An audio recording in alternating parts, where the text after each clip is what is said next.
Everyone, welcome back to new video. तो ये video बहुत स्पेशल है और I think first ever video on my channel कि मैं Q&A वीडियो शूट कर रही हूँ और आप लोगों के क्वेश्चंस के आंसर दूंगी।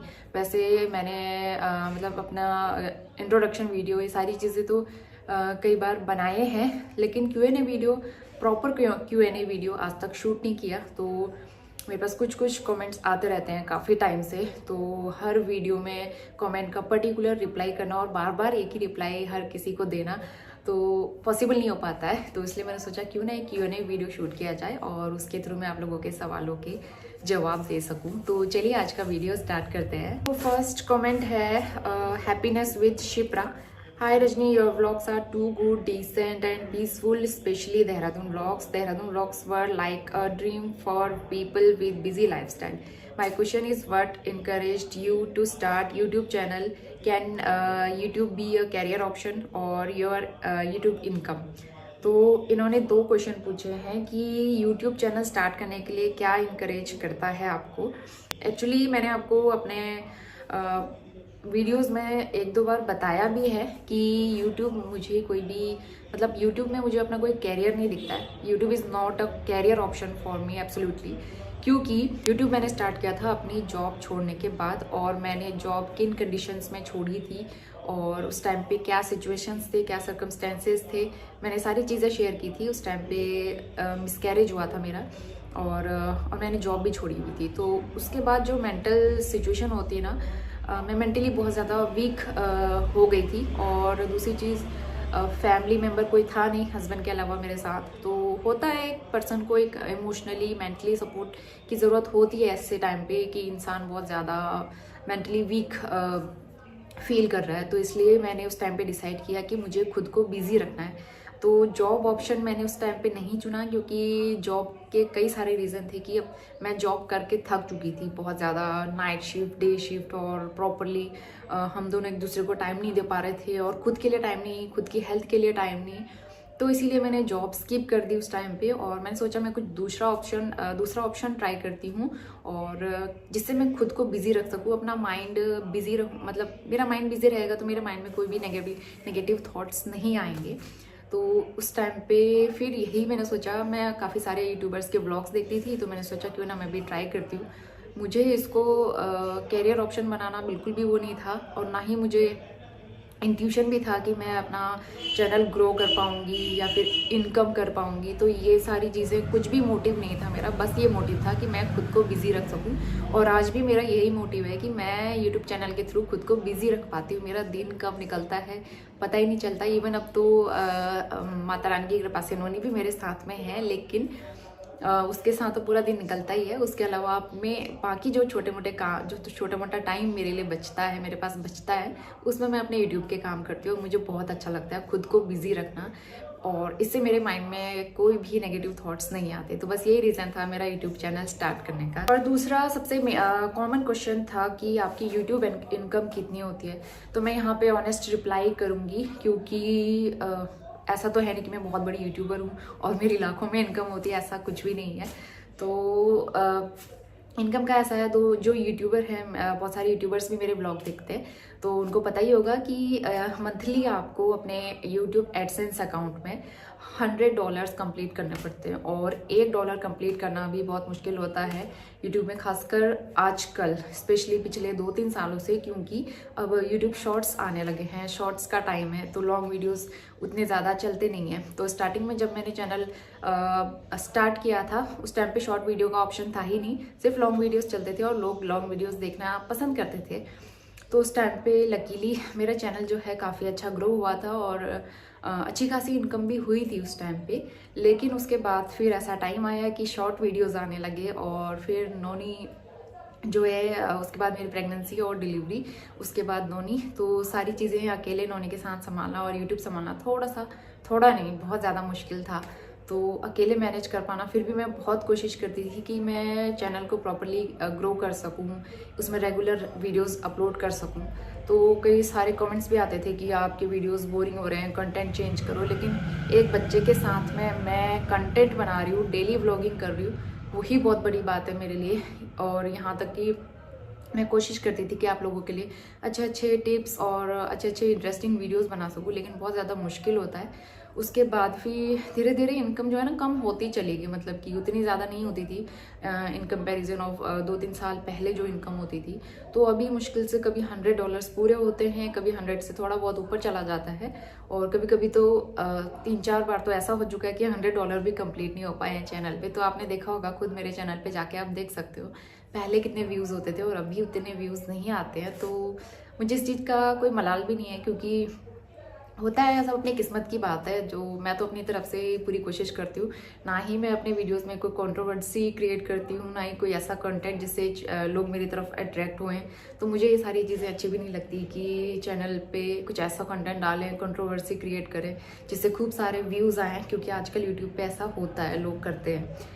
तो मुझे ये सब चीज़ें करना नहीं है। जैसे सिंपल मेरी लाइफ है वैसे सिंपल व्लॉग्स बनाना मैं पसंद करती हूँ, और मेरी जो ऑडियंस है वो भी मुझे सिंपल तरीके से ही देखना पसंद करती है। तो अगर आपको मैं दिखूंगी कोई कंट्रोवर्सी क्रिएट करते हुए, किसी की चुगली करते हुए, तो आप लोग मुझे खुद ही पसंद नहीं करोगे। तो ये सारी चीज़ें रहती हैं। तो जैसा है, जितनी इनकम हो रही है उतना ही बहुत है मेरे लिए, क्योंकि अभी मैं कोई जॉब नहीं कर रही हूँ। मैंने अपनी जॉब छोड़ दी, करीबन 5 साल हो गए।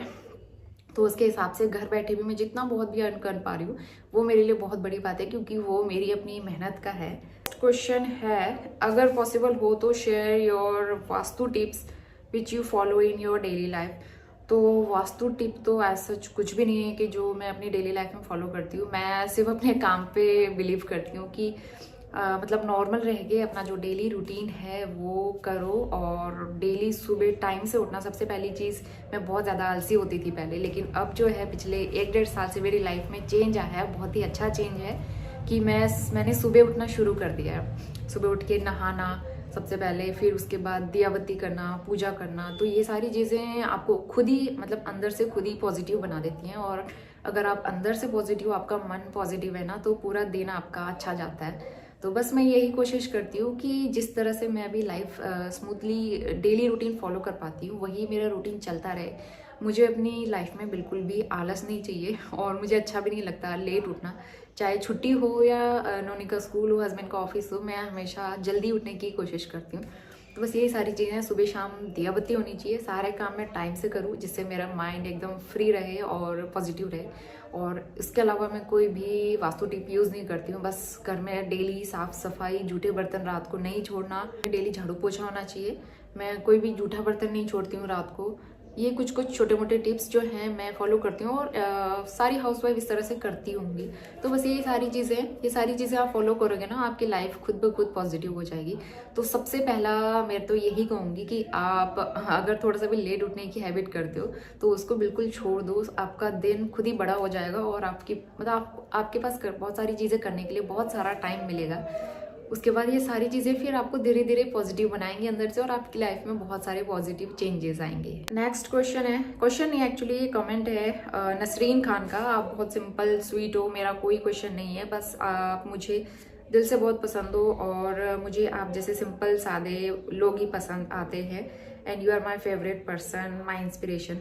Thank you so much. और मुझे आप सबके इतने प्यारे प्यारे कमेंट्स पढ़ के ही इंस्पिरेशन मिलती है कि मैं यूट्यूब पे काम कर सकूँ। तो थैंक यू सो मच आपके इतने प्यार के लिए।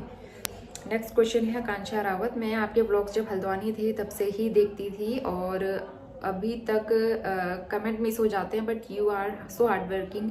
बहुत सारे प्यार नोनी को। एंड क्वेश्चंस कुछ नहीं पूछना, बस ये विशेष दूंगी कि जल्दी से 100K हो जाएं आपके, from Kathgodam. Thank you so much Akanksha ji. तो मैं भी यही प्रे कर रही हूँ कि 100K जल्दी से हो जाए, लेकिन अभी जो सब्सक्राइबर्स काउंट है बहुत ज़्यादा स्लो हो गए हैं, क्योंकि वही है, कंपटीशन बहुत ज़्यादा चल रहा है, और मैं उतना ज़्यादा आई थिंक जितनी एक्सपेक्टेशन रहती है यूट्यूब की उतना मैं कर नहीं पाती हूँ। तो इसीलिए शायद, लेकिन कोशिश करेंगे जल्दी से जल्दी 100K कंप्लीट हो जाए हमारी फैमिली में। आया है, लाइफ का प्रॉब्लम में आप कौन सा मोटिवेशन फॉलो करते हो। तो लाइफ में छोटी मोटी प्रॉब्लम या फिर बड़ी प्रॉब्लम हमेशा चलती रहती है, और सबकी लाइफ में होता ही है। तो मेरा ऐसा कुछ नहीं है, बस प्रॉब्लम चलती है तो आपके पार्टनर का साथ होना बहुत ज़रूरी है। आपका पार्टनर आपके साथ है और वो आपको सपोर्ट कर रहा है, आपके लिए स्टैंड ले रहा है, तो बस यही सबसे बड़ी चीज़ है। और दूसरी चीज़, जब भी कोई ऐसी सिचुएशन आती है ना, तो सबसे पहले तो हमें शांत रहना चाहिए। और मैं लाइफ से मैंने एक चीज़ सीखी है कि अपनी पर्सनल बातें और अपना मतलब अपने बारे में सब कुछ और अपनी कोई भी प्रॉब्लम्स किसी से शेयर नहीं करना चाहिए कि मुझे ये प्रॉब्लम है। और मैंने आपको बताया भी था अपनी कंसीविंग स्टोरी में कि लोग मुझसे ये कहते थे कि कंसीव क्यों नहीं हो रहा है, आप बेबी क्यों नहीं कर रहे हो। अंदर ही अंदर हम इतना परेशान चल रहे थे, इतना स्ट्रगल था हमारी लाइफ में, थोड़ा सा इमोशनल भी हो जाती हूँ। अंदर ही अंदर इतना स्ट्रगल हम लोग कर रहे थे, लेकिन हमने कभी किसी को ये नहीं दिखाया और ना ही फैमिली वालों पे कभी इस चीज़ का मतलब एहसास भी होने दिया कि हम कितने स्ट्रगल से गुजर रहे हैं और हमारी लाइफ में क्या चल रहा है। और मैरिज आप कोई भी प्रॉब्लम्स आती है ना लाइफ में, तो दोनों हस्बैंड वाइफ को मिल के वो चीज़ सॉल्व करनी है और एक दूसरे के साथ रहना है, स्टैंड देना है एक दूसरे का। नेक्स्ट कमेंट है लाइफ ऑफ भोपाल दी। मैं दीप्ति बहुत आप मुझे बहुत पसंद हो, बस मैं उस दिन का वेट कर रही हूँ जब आपके 1 मिलियन सब्सक्राइबर कंप्लीट हो जाए। Thank you so much, lots of love dear. लेकिन अभी 100K कंप्लीट करना है, 1 मिलियन तो मैं सोच भी नहीं रही उसके बारे में। 100K कंप्लीट हो जाए तो अच्छा लगेगा ना, चैनल के आगे 100K सब्सक्राइबर्स का एक टैग लग जाएगा और I will go for silver play button जो 100K कंप्लीट होने के बाद ही मिलता है। इसके बाद है आप अपने फेशियल हेयर कैसे रिमूव करते हो और क्या यूज़ करते हो। तो मैं अपने फेशियल हेयर आज तक मैंने पूरी लाइफ में कभी रिमूव नहीं किए, ना ही ऐसा कुछ। हल्के हल्के रोए से तो रहते हैं, लेकिन मैं कभी इस तरह से फेशियल हेयर रिमूव नहीं करती हूँ, क्योंकि एक बार किया तो फिर बार बार करना पड़ता है, तो ये चीज़ मैं कभी भी करती ही नहीं हूँ। और ज़्यादातर वही कमेंट हैं यूट्यूब इनकम के लिए, what is your monthly income. मतलब 6-7 लोगों के कमेंट आए हैं मंथली इनकम क्या है उसके लिए, वो जो मैंने बता ही दिया है। उसके बाद नेक्स्ट कमेंट है what kind of problems do you face while vlogging. तो ये चीज़ जो है ना, आपको तो डेली व्लॉग्स और नॉर्मल लाइफ दिखती है, लेकिन उसके पीछे का स्ट्रगल वो किसी को नहीं दिखता है। तो बहुत सारी चीज़ें होती हैं। अगर जब तक नोनी नहीं था मेरी लाइफ में, तब तक मैं स्मूथली व्लॉगिंग कर सकती थी। काफ़ी सारी अलग अलग चीज़ें, अलग अलग टाइप के कंटेंट जो है वीडियो शूट करने की कोशिश करके आप लोगों के साथ शेयर भी करती थी। तब मेरे पास टाइम था, मैं अकेले थी। लेकिन अब जो है मेरे साथ नोनी है, मतलब नोनी है, और बहुत बड़ी जिम्मेदारी होती है एक माँ बनना। माँ बनने के बाद खासकर जब आप अकेले देख लो, और नोनी को मैंने बचपन से अकेले ही देखा है, कोई मेरे साथ नहीं था। इवन जब मुझे हस्बैंड की ज़रूरत थी तो उनका भी जॉब ऐसा हो गया कि बस वो टूर करते रहते थे। लेकिन फिर भी उस टाइम पे भी मैं इतनी स्ट्रॉन्ग बनी रही नोनी की वजह से।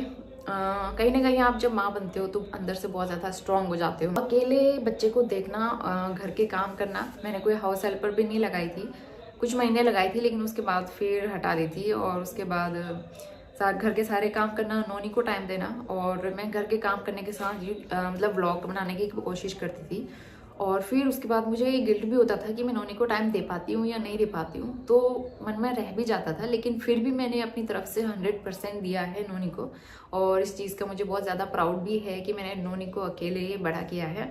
और वो टाइम याद करके बहुत ज़्यादा मतलब इमोशनल भी हो जाती हूँ अभी, क्योंकि बहुत ज़्यादा मुश्किल टाइम था वो। खासकर 2 साल नोनी के साथ, 2 साल जब नोनी छोटा था, क्योंकि मैं एक साइड ब्लॉग बना रही हूँ, एक साइड नोनी कुछ ना कुछ कांड किए जा रहा है, तो उसको भी देखते रहो, फिर वीडियोस की तरफ भागो, एक तरफ खाना बन रहा है, एक तरफ नोनी को देख रही हूँ। तो मतलब एक साथ 10-10 काम करने पड़ते थे। हस्बैंड घर पे होते नहीं थे, कई बार मुझे बहुत ज़्यादा परेशान करता था। कितनी बार उसने चोटें लगवा ली, या फिर कितना सामान घर का तोड़ फोड़ दिया। बहुत सारा सामान हमारे घर का ऐसे नुकसान हो गया है, छोटी छोटी चीज़ों का, मैं आपको शेयर भी नहीं कर सकती वो सारी चीज़ें।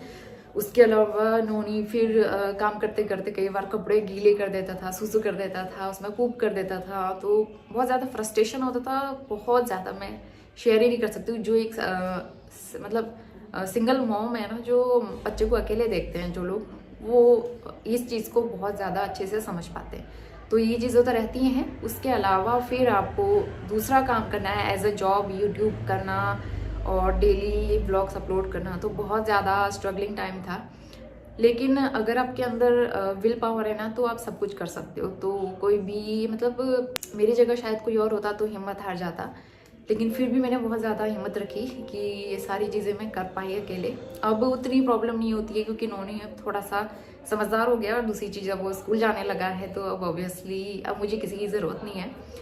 तो मैं कर लेती हूँ, अब कोई दिक्कत नहीं होती है। तो बहुत ज़्यादा प्रॉब्लम होती है, प्रॉब्लम तो अभी भी होती है, परेशान वो अभी भी बहुत करता है क्योंकि नोनी बहुत चुलबुला टाइप का है और एक जगह रुकता नहीं है। तो नोनी को कोई ना कोई चाहिए खेलने वाला, उसको चाहिए कि कोई ना कोई उसके साथ हर टाइम खेलता ही रहे। तो ये सारी चीज़ें होती हैं। अभी भी मैं कोशिश करती हूँ, मतलब बैलेंस बनाने की कोशिश करती हूँ अपने काम के बीच में और नोनी को टाइम देना है, ये सारी चीज़ें।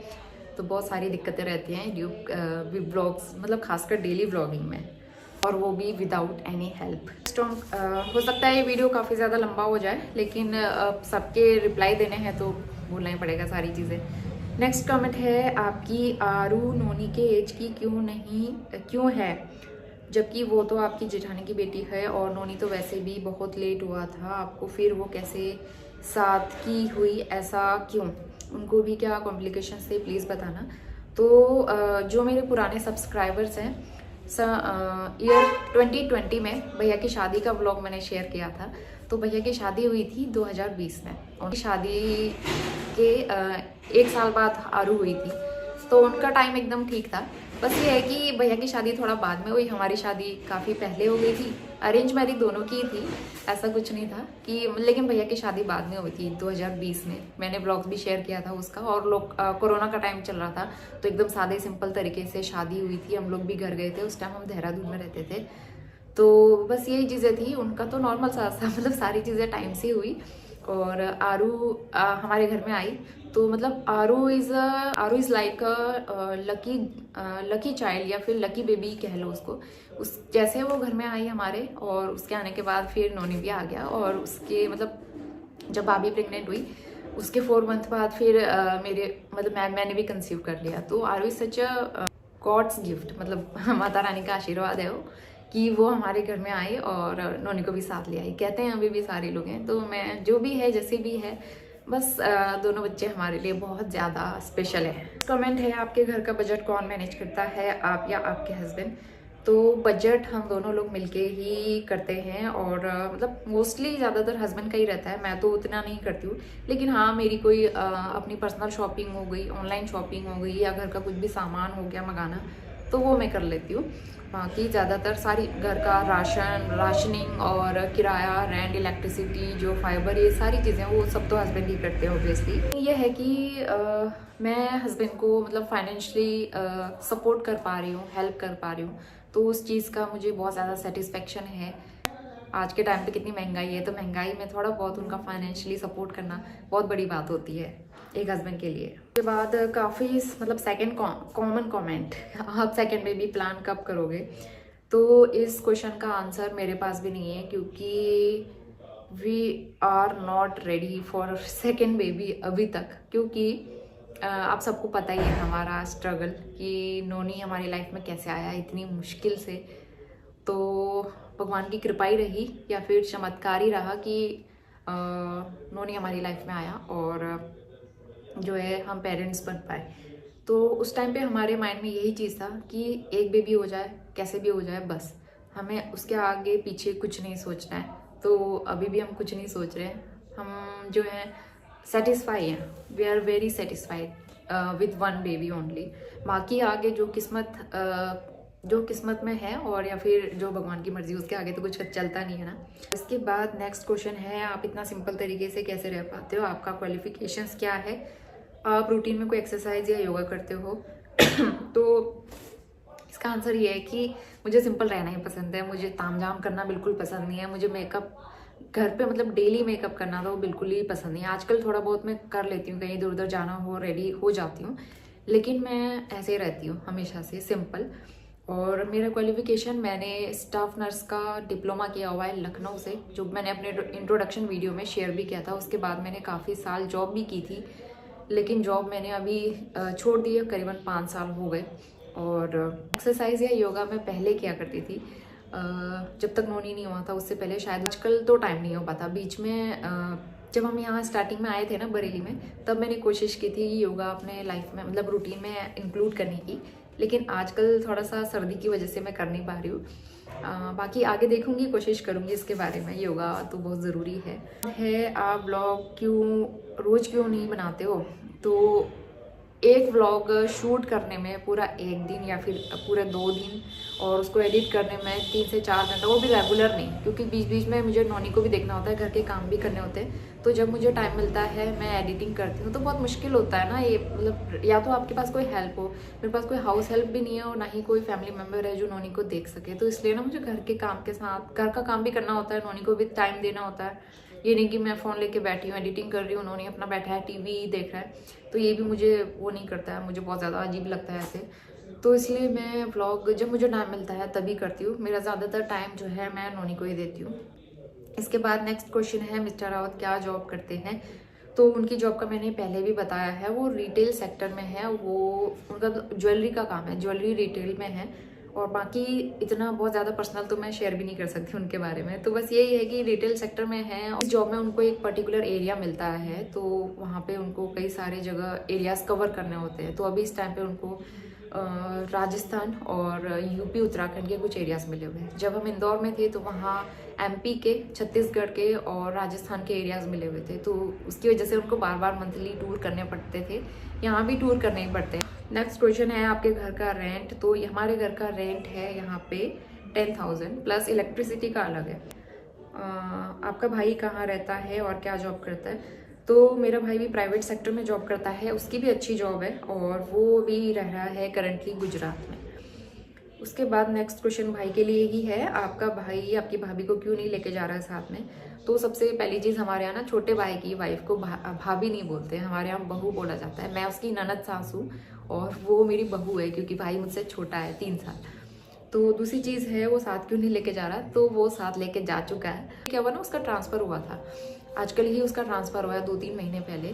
तो फिर नई जगह पे सेटल करना, सारी चीज़ें लेना, नया नया घर, वो नई नई गृहस्थी है वो जमाने जा रहे हैं, तो उसके लिए बहुत सारी चीज़ें चाहिए होती है। हमने जब शुरू किया था हमारे पास कुछ भी नहीं था सामान, दीवान बेड खरीदा हस्बैंड ने, और हरिद्वार से हमने अपना घर गृहस्थी जमाना शुरू किया था। तो सिर्फ दीवान बेड था, घर से 2-4 बर्तन लेके आई थी। मेरी मदर इन लॉ ने मुझे एक तवा दिया था, चकला बेलन दिया था और परात दी थी पीतल की, कुछ छोटे छोटे बर्तन, कपड़े और गद्दा वगैरह, ये सब चीज़ें लेके आए थे।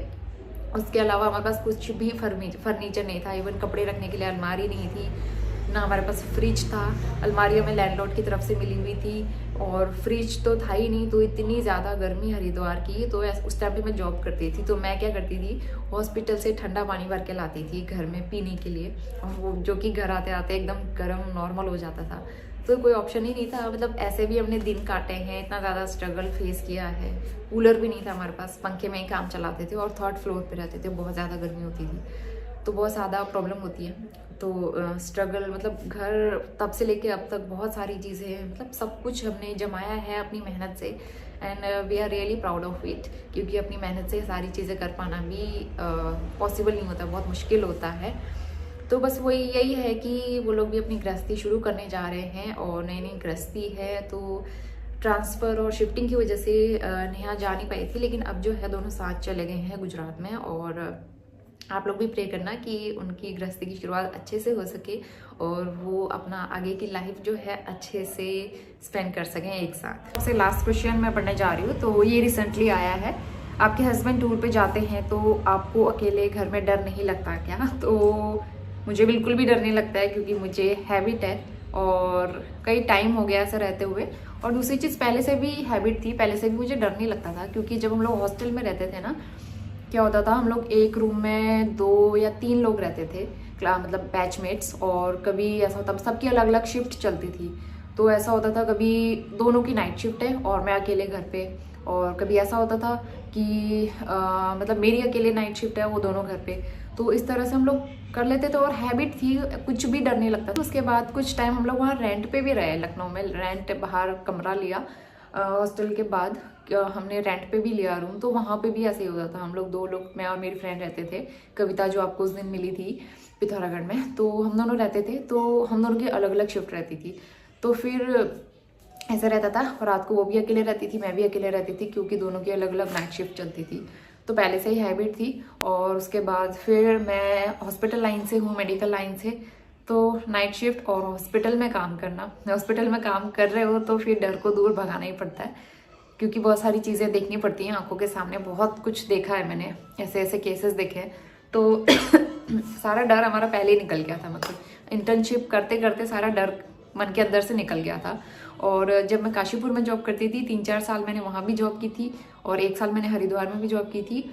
तब भी ऐसे ही होता था कि मैं नाइट शिफ्ट जाती थी और अकेले सिंगल ड्यूटी लगती थी उस टाइम पे, तो ज़्यादा कोई स्टाफ मिलता नहीं था साथ में, तो मैं अकेले ही रहती थी पूरे वार्ड में। तो मैं पूरे हॉस्पिटल में भी घूम लेती थी, मतलब कभी किसी के पास जाके बैठ जाओ, कभी किसी के पास जाके बैठ जाओ। तो रात को 2 बजे, 3 बजे, 4 बजे ऐसे, मतलब कभी किसी काम से चले गए, कोई केस आ गया, इमरजेंसी केस आ गया, तो अकेले अकेले रात को हॉस्पिटल में घूमना, आप सोच सकते हो थोड़ा सा डरावना हो सकता है, जो लोग डरते हैं, लेकिन मुझे बिल्कुल डर नहीं लगता। मतलब एकदम सन्नाटा सा छाया रहता था, मैं अकेले घूमती थी और लिफ्ट में भी चली जाती थी अकेले, तो मुझे बिल्कुल भी डर नहीं लगता। अब तो नोनी है मेरे साथ में और यहाँ तो एकदम सेफ है। अंकल आंटी हमारे बहुत अच्छे हैं, बहुत कोऑपरेटिव हैं, और गेट में रात को ही ताला लग जाता है, 8 बजे ताला लग जाता है, तो ऐसा कुछ नहीं है। सोसाइटी भी बहुत अच्छी है, एकदम सेफ है। मोस्ट सारे क्वेश्चन मैंने कवर कर लिए इस वीडियो में, तो होपफुली आप लोगों को आपके सवालों के जवाब मिल गए होंगे। वो ज़्यादातर लोगों के कॉमन क्वेश्चंस ही थे, तो मैं सबके नाम तो ले नहीं पाई, लेकिन हाँ स्क्रीनशॉट लगाने की कोशिश करूँगी जिसने मेरे उसमें कमेंट किए थे, और आई होप कि आपको सारे आंसर मिल गए होंगे और जो कि सेटिस्फैक्ट्री होंगे। बस इसके अलावा और ज़्यादा कुछ नहीं है जो कि आई थिंक मुझे ऐसा लगता है कि शेयर करना चाहिए। बाकी आप मेरी सिंपल लाइफ तो देखते ही हो, स्ट्रगल तो रहता ही है हर किसी की लाइफ में, छोटे मोटे अप्स एंड डाउन्स आते रहते हैं, लेकिन यही है कि स्ट्रॉन्ग बनना है। कि पिछले 10-11 सालों में लाइफ ने बहुत कुछ दिखाया है हमको, बहुत कुछ दिखाने के साथ साथ बहुत कुछ सिखाया भी है। कितनी मतलब अनरिस्पॉन्सिबल थी, इतनी आलसी थी तब से लेके अब तक, मतलब एक बच्चे को देखना, अकेले घर के काम संभालना, यूट्यूब संभालना और एकदम प्रॉपरली टाइम से सारी चीज़ें करना बहुत बड़ी चीज़ है और बहुत बड़ा पॉजिटिव चेंज है। तो लाइफ जो है ना बहुत कुछ सिखाती है, धीरे धीरे ही लाइफ में सबक मिलता है। मैं तो यही कहूँगी कि जिम्मेदारी है, और जब जिम्मेदारी सर पे आती है ना तो पता चल जाता है कि क्या चीज़ होती है लाइफ। तो बस ये सारी चीज़ें थी। होपफुली आप लोगों को वीडियो पसंद आई होगी, और इसी के साथ आज का वीडियो मैं यहीं पे एंड करती हूँ। तो मिलते हैं नए और बहुत ही अच्छे व्लॉग के साथ, तब तक के लिए bye bye and take care.